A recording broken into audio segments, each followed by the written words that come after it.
Hi, auntie. Hi. Okay, I'll call you back. Hey, Sunny. Come on, come on. কি ব্যাপার আজকে বেশ smart লাগছে? What's the matter? আন্টি আজকে কোন গেমটা খেলবো? গেম। তুমি কোন গেমটা খেলতে চাও? ডাইনেক্সো ম্যাক্স স্পিড। ওহো, এরকম গেম তো আন্টির কাছে নেই, কিন্তু আন্টির কাছে একটা খুব সুন্দর গেম আছে। তুমি কি খেলবে? এই হলো চার্ট পেপার, এই হলো রং পেন্সিল। এবার তোমাকে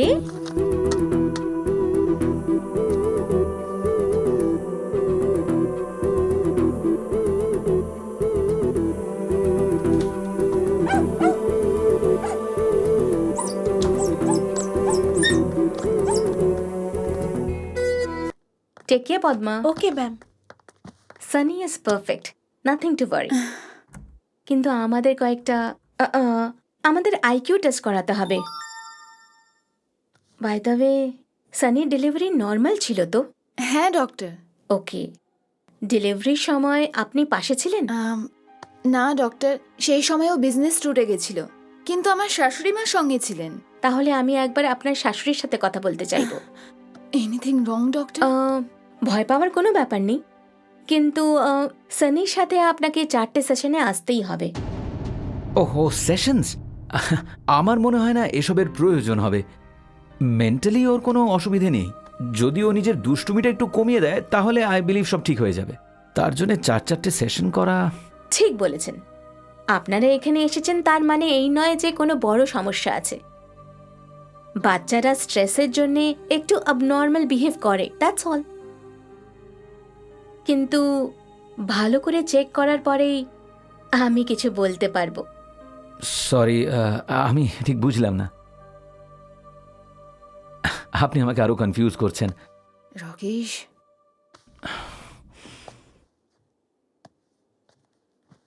হোয়াটস a fee ma'am? No thanks. Excuse me? আমি এখনো ট্রিটমেন্ট শুরু করিনি।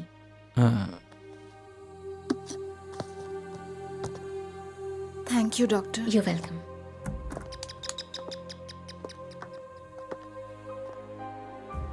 প্রবলেম বাচ্চার মধ্যে নয়, ওর বাবার মধ্যে আছে।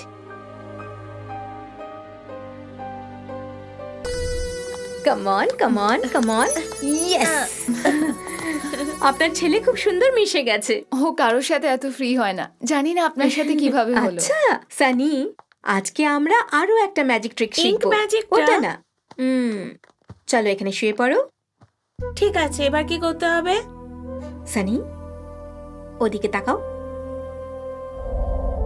মন দিয়ে দেখো। এখন আমি যা বলবো তাই করবে। এদিকে দেখো। এটা ম্যাজিক নাকি? সাইলেন্স। এবার মন দিয়ে দেখো। Yeah, I am coming right now. Yes, আজকের সেশন কমপ্লিট হয়ে গেছে। কালকে আপনি একা আসবেন, আমরা বসে কথা বলবো। সব ঠিক আছে তো ডক্টর? হ্যাঁ হ্যাঁ, ডোন্ট ওয়ারি, সব ঠিক আছে। Everything will be okay.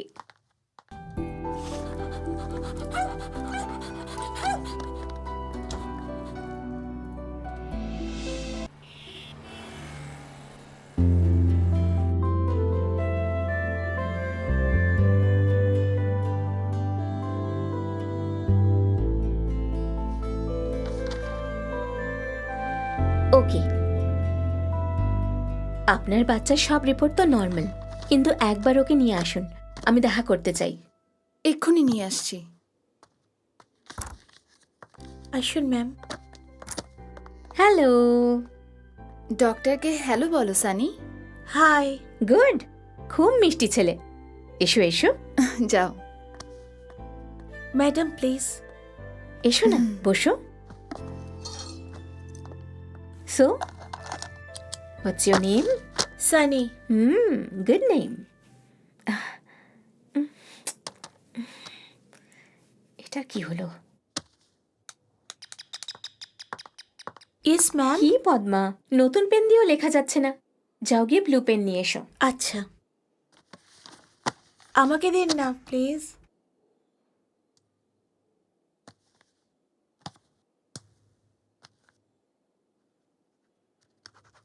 Wow, that's wonderful. কিভাবে করলে? Very simple. Oh, okay, brilliant. দেখো পদ্মা দিদি এসেছে, তুমি ওর সাথে বাইরে গিয়ে খেলো, ওকে? এদিকে এসো সানি।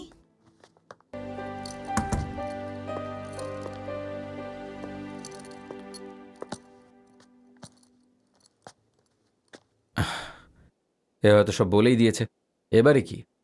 এ কেমন ভাবে বিহেভ করছিস তুই? কি হয়েছে তোর? কোনো প্রবলেম হয়েছে নাকি? যা হয়েছে ঠিক ঠিক করে বল। আমি এমন কি করেছি দিদি? সবাই আমার পেছনে কেন পড়ে আছো? পেছনে পড়ে আছি? কি প্রবলেম কি তোর, হ্যাঁ? ঠিক আছে, তুই পারবি না যখন আমরা এখান থেকে চলে যাব, কিন্তু ছেলেটাকে তো ঠিক করতে হবে, বল না। তোকে যদি ছোটবেলায় 4টে থাপ্পড় মারতাম তাহলে আজ এরকমটা হতো না। আসলে সেদিন সানি জন্মানোর পর ও একটুও কাঁদেনি। নার্স ওকে তুলে বলল যে ও কাঁদছে না। ওকে কোলে নিয়ে ডক্টর ডক্টর করে চিৎকার করলো। আমরা সবাই খুব ভয় পেয়ে গেছিলাম। আমাদের মনে অনেক রকম কুচিন্তা আসছিল। তখনই ডক্টর সানির মুখে মুখ লাগিয়ে ওকে নিঃশ্বাস দেওয়ার চেষ্টা করলেন। তখনই আমাদের সানি জোরে কাঁদতে শুরু করলো, আর আমরা সবাই খুব খুশি হলাম।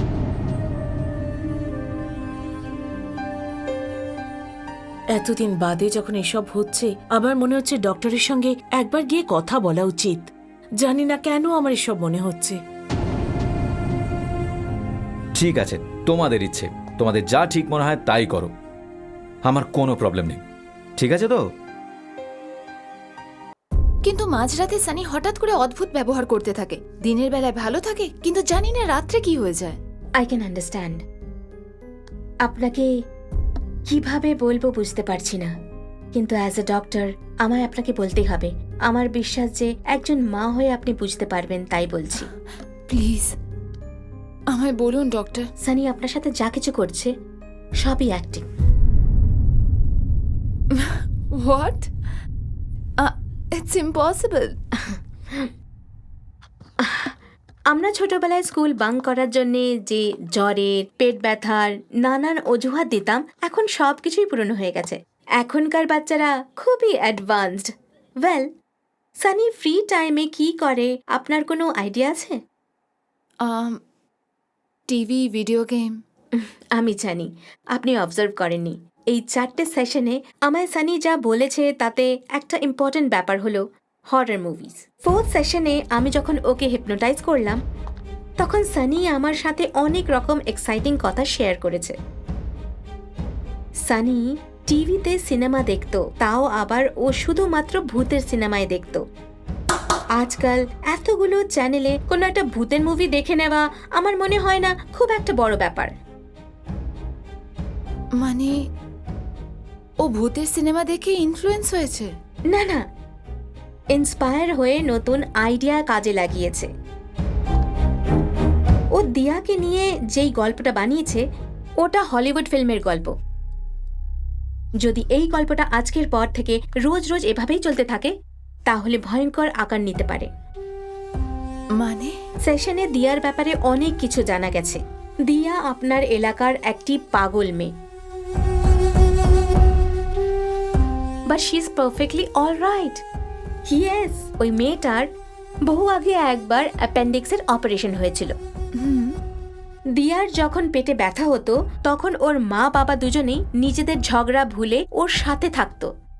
যখন অপারেশন হয়ে গেল আর ওর বাড়ি ফেরার পরে ওদের দুজনের ঝগড়া আবার শুরু হয়ে গেল। দিয়া প্রায় সময় ওদেরকে মেলাবার জন্যে প্রায়ই পেট ব্যথার নাটক করে থাকতো। দিয়ার পেরেন্টসের ঝগড়া আর ওদের প্রবলেম কাউন্সেলিং এর পরে ঠিক হয়ে গেল। দিয়ার মনে হলো ওর এই নাটকের জন্যে মা বাবার ঝগড়া শেষ হলো। আজ দিয়া খুবই খুশি। তো সানি যা দেখতে পায় ওটা? দিয়ার নাম বলতেই আপনারা সবাই ভয় পেয়ে গিয়ে সানির প্রতি মনোযোগ দেবেন, কনসেন্ট্রেট করবেন, এটাই সানি মনে ভেবে নিয়েছিল। আর তারপরও ঠিক করলো যে দিয়ার গল্পটা চালিয়ে যাবে। এখন আমাদের কাছে মাত্র দুটোই অপশন আছে। দিয়াকে পুরোপুরিভাবে সানি ওর মাথা থেকে বরাবরের জন্য বের করে দিক, আর না হলে ওকে সেটা স্বীকার করতে হবে যে ও আমাদের সবাইকে বারবার মিথ্যে বলেছে আর নিজের ভুলটাও স্বীকার করুক। সানি যে গল্পটা বলেছে আমাদেরও সেই গল্পের অংশ হতে হবে, আর ঠিক ওরই মতন আমাদেরও ওর গল্পে অভিনয় করতে হবে। কিন্তু আমাদের এসবে ভয় পাওয়ার কোনো দরকার নেই। I am really sorry. আমার আর কোনো ভয় নেই রাকেশ। তার মানে আমার ডাউটটা ঠিক ছিল। সানির প্রবলেমটা বোধহয় সেটাই। জেনারেলি বাচ্চারা জন্মাবার পরে কাঁদে, আর যদি কোনো কারণে না কাঁদে তখন ডাক্তাররা সিপিআর ইউজ করে। কিন্তু অনেক প্যারেন্টরা এটা জানে না যে যদি কোনো কারণে দেরি হয়ে যায় তখন অনেকগুলো ব্রেন সেল ড্যামেজ হতে পারে। মানে অন্য বাচ্চাদের তুলনায় আইকিউ লেভেল লো, গ্রাসপিং পাওয়ার লো, কম হওয়ার চান্স অনেক বেশি। ওয়েল, আমায় আরও কিছু ডিটেলস দিতে হবে। সানির বয়স 8 বছর তো, কিন্তু আমার মতে ওর মানসিক বিকাশ 6 বছরের। আমাদের মতে আমরা বাচ্চাদের 4 বছরে স্কুলে পাঠাই, কিন্তু ওর বিকাশ হিসেবে আপনি ওকে 2 বছরেই পাঠিয়ে দিয়েছেন। আর তাই সানি অন্য বাচ্চাদের থেকে আলাদা? একদম।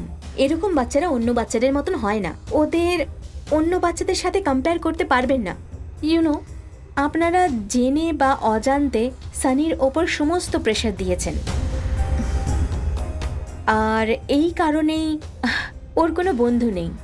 মানে আমার মতে অন্য বাচ্চাদের লেভেল আর সানির লেভেল একদমই ম্যাচ করা যাচ্ছে না। আর প্রবলেম এটা যে এই সব কিছুর জন্য সানি মনে মনে খুব কষ্ট পাচ্ছে, আমি জোর দিয়ে বলতে পারি। আর তার জন্যই সানি এরকম বিহেভ করে? হতে পারে।